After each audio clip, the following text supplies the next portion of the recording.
My moves and I'm head up bobbing. Don't calm down like the life in Compton. Show him my notches, tell him what he not is. Do I need help? Now tell him that I got this. I'm a grown man, age golden. Depend on nothing but my own hand. West of the map, I was born to attack. My hat to the back when I go in.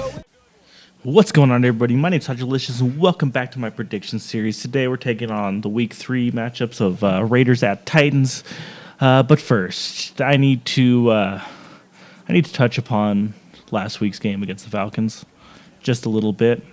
And I'm going to start off with a gigantic, heartfelt fuck you to Ken Norton Jr., our defensive coordinator. The last 2 weeks have probably been the worst defensive showings I've seen from a Raiders team, or any team in general, in fucking years. They've given up over 1,000 yards of offense in 2 fucking games. This defense is soft, sorry ass, and not playing up to their potential. And that includes Khalil Mack and Bruce Irvin. It's just been a fucking atrocious mess.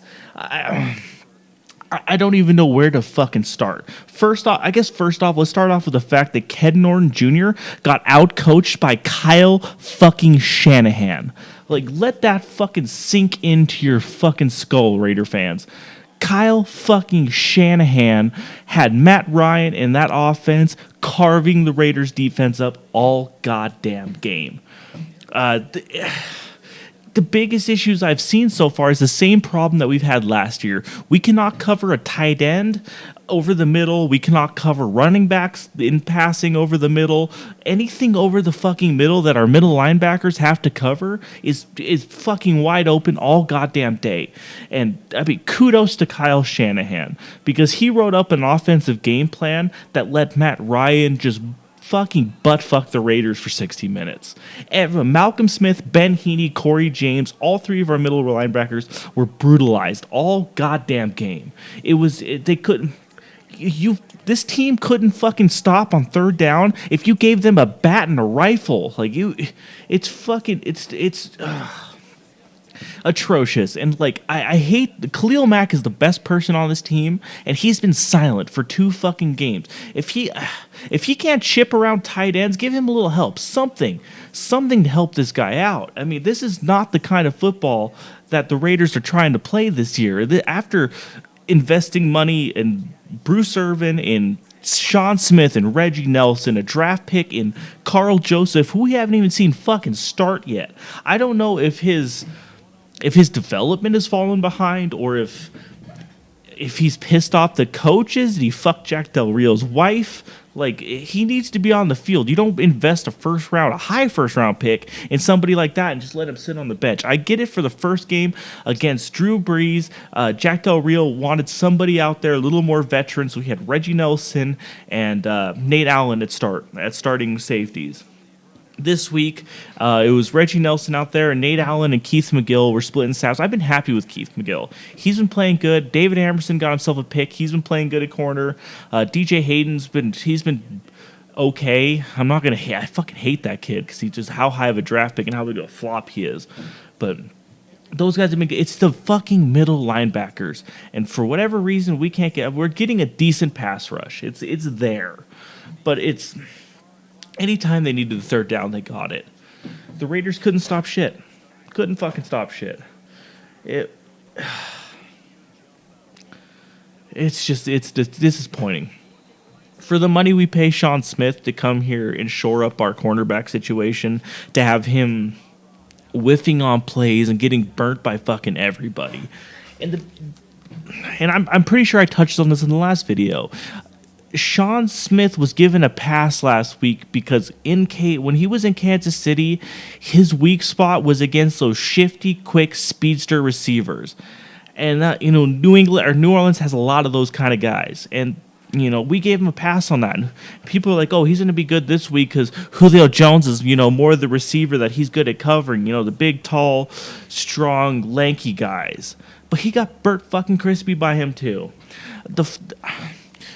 I miss Nnamdi Asomugha. Like, there hasn't been a true shutdown corner in Oakland since Nnamdi left. And it is atrocious. And it is bad. And it is shameful that we have to watch this shit week in and week out. You cannot expect Derek Carr to win 40-point shootouts every week in order for you to get a victory. This offense is playing great. We're one of the top rushing teams, if not the number one rushing team in the NFL right now.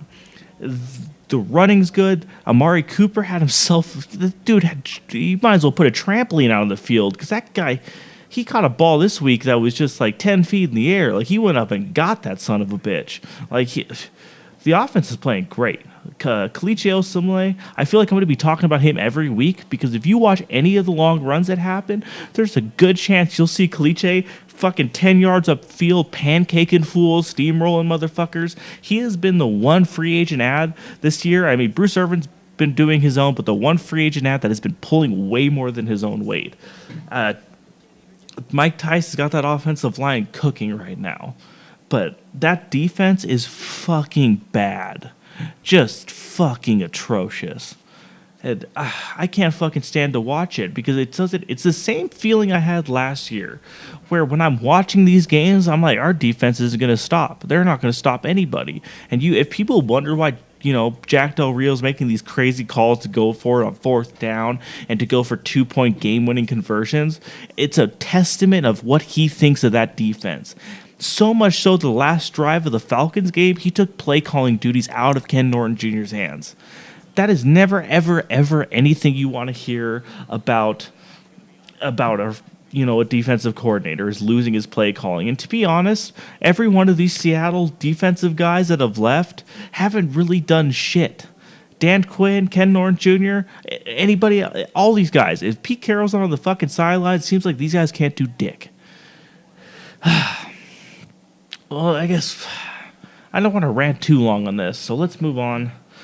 Let's move on to next week here against the Titans. I'm not tempering my expectations here. I would expect a win out of these guys. But if this defense can't... here's the problem. Against the Tennessee Titans, if you're going to go against DeMarco Murray and Delaney Walker, they're going to be looking at the last 2 weeks of tape on the Raiders and be like, everything that they want over the middle is going to be there.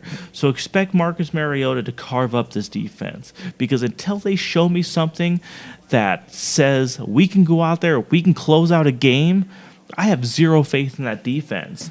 But I have a lot of faith in the Raiders offense to go out there and ring up some points. But, if this game ends up, 34 points or something like that, if it breaks the 30-point mark for either team, it's just going to be whoever has the ball last is going to win this game. And, I don't want every game this year to come down to having Derek Carr have to gunsling it. And one problem I have right now with this offense is I want to say I was listening to Greg Papa's call, because the one thing I like to do is I like to watch the Raider game and turn off the bullshit commentary and throw on Greg Papa and Tom Flores' calls, because as a Raiders fan, it doesn't get a lot better than Coach Flores and Greg Papa, for fuck's sakes. But they brought up an interesting stat that most quarterbacks, and pretty much all quarterbacks that have ever gone to the Super Bowl and ever gone to the Super Bowl and won, average about 8 yards per pass attempt. Not per completion, just per pass attempt. And Derek Carr's first year, he was averaging just above 5 yards of pass attempt. And last year, he upped it to close to, it was like 7.5. And this year, it's back down to 5.5, yards pass attempts. When I watch the play calling, especially early on in the games, it's so fucking conservative. They don't throw the ball past the fucking sticks. They don't go deep. It's run, run, run, screen pass. Like, it just all behind, like, I think the first drive, they completed a first down on the first or second pass, or first or second play, and then just went screen, punt.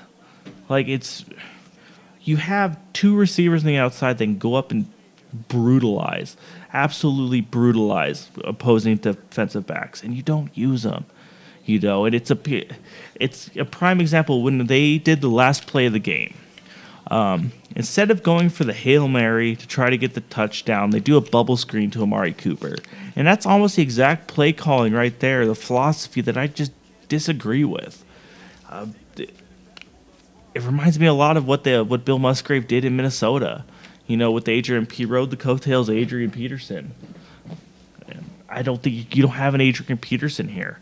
I mean, granted, the three-headed monster they got going on right now with Latavius Murray, Jalen Richard, and DeAndre Washington. It's a good little group there, but it's not. The league is not a run-first league anymore, and I don't want to bring up like fantasy football too much, but I was making a point to one of the guys in my league. I was like, you remember a couple of years ago, you're fucking crazy if you didn't take running back in your first 2 rounds of your fantasy drafts. And it's a testament to kind of where we are now, because it's like you can honestly don't have to do that anymore, because running backs, that's a dying thing in this league. You need to have a running game, but you're not going to win through the running game. Kudos to the Falcons, man. Kudos to the fucking Falcons, because they went out and they picked apart the Raiders at their weakness, and they did enough on defense to hold us out. Well, luckily, they didn't have a Dennis Allen-led defense, and was enough to hold the Raiders to a loss. But this week, going into the Tennessee Titans, in the Titans' home, I expect this to be a closer game. I would assume Ken Norton Jr., Jack Del Rio are going to try to get this defense to shore up a little bit. And I know defenses take a while to gel, but from what I've seen so far, I'm extremely disappointed. I think the Titans are going to have, they're going to have their way with that defense. It's going to come down to the Titans offense versus the Raiders offense. I think defense is going to be a non-factor here, because both defenses are, the Titans defense is better than the Raiders defense, but I think the Raiders offense is better than the Titans offense currently. DeMarco Murray is going to be a threat. Like I said, Delanie Walker. Those are the 2 guys I'm really worried about right now. It's because I think Delanie Walker is going to have a huge fucking day. There's no reason to think he won't, because until proven otherwise, the Raiders can't stop a tight end.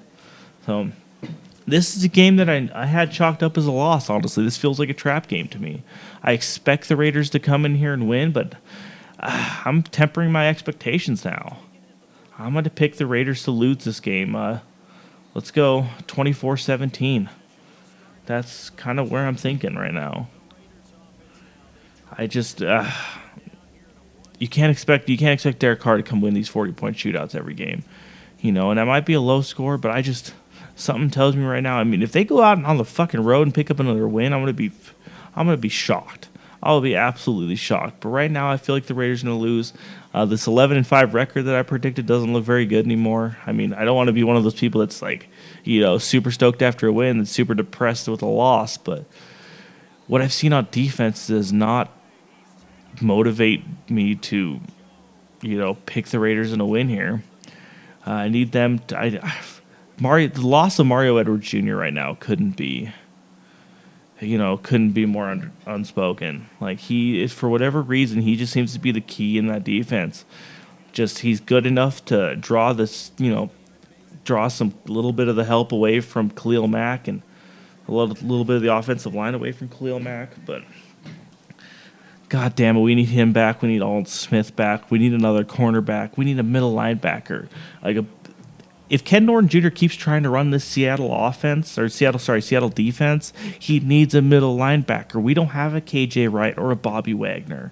They got Malcolm Smith off the fucking, for pennies. Like, he's not either one of those guys. So until the Raiders decide to go to fix this, Nerian Ball was the only person on the Raiders defense that could adequately cover a tight end.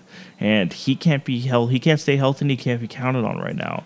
So something has to happen. Something has to change. Ben Heaney and Malcolm Smith got fucking taken behind the woodshed by Matt Ryan and a Kyle fucking Shanahan offense. Like, that pisses me off to no avail, because that's not that great of an offense. And we made Matt Ryan look like Drew Brees. And what can I say that's not going to make people think that Marcus Mariota is not going to come in here and just shred that defense? Mariota's a smart quarterback. He's going to be looking for his tight end. He's going to be looking at screens on his running back. Raiders are going to lose this one 24-17. They're going to be looking at a 1-2 record, chasing the Broncos again. I mean, what else can I say? Fuck you, Ken Norton Jr. But hopefully these guys prove me wrong. Hopefully they go pick up a win. I doubt it, but that's it. Thanks for watching, guys. Please remember to like, comment, subscribe. As much as the Raiders piss me off sometimes, I love doing this. So thank you guys for watching.